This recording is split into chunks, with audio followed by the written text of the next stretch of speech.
Hi, I'm Greg Furch. I'm the art director on Xcom Enemy Unknown.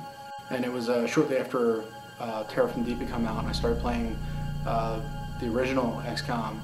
And the sheer terror that you felt when you'd send your guys out into the darkness and have them die.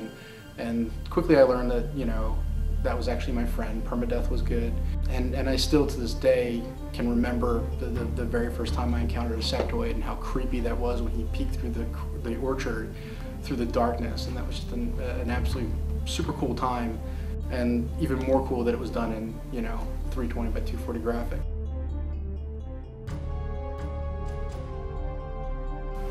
Yeah, so I mean, that's been one of the things, is to try and really maintain that mood and that tension and that feel. And I think a lot of that falls on the art and how we present ourselves and how we supply our part of the game. So that's been something that's really driven us to kind of keep that sort of mood when you're on missions, and to really make sure the player has that sort of sense of discovery and encounter and then conflict.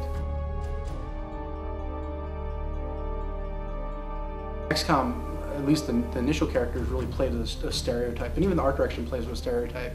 If you've got, if somebody's, a bad guy, he's got a cape and shoulder pads, or he's got one or the other, or he's got horns, or so we tried to look at those decisions that they made, and they've sort of been adopted by pop culture as what a sectoid is. He's a little gray guy.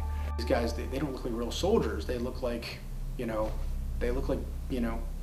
Joes. And I said, yeah, right? They actually are. They're action figures. It was something that I knew internally, but I hadn't actually necessarily vocalized at that point. And when I was called out on it, to actually sit there and think about it for a second, go, yeah, no, that's absolutely correct. We are making action figures.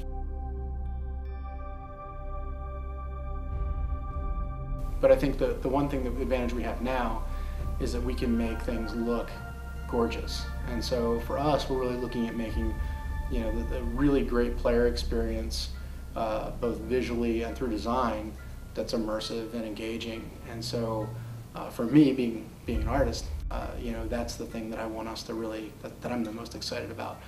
As far as playing the game, I think it's it goes back to what I was just saying, is it's giving people a new choice in how they game and what they're going to play, and something that's slightly different than what people normally have.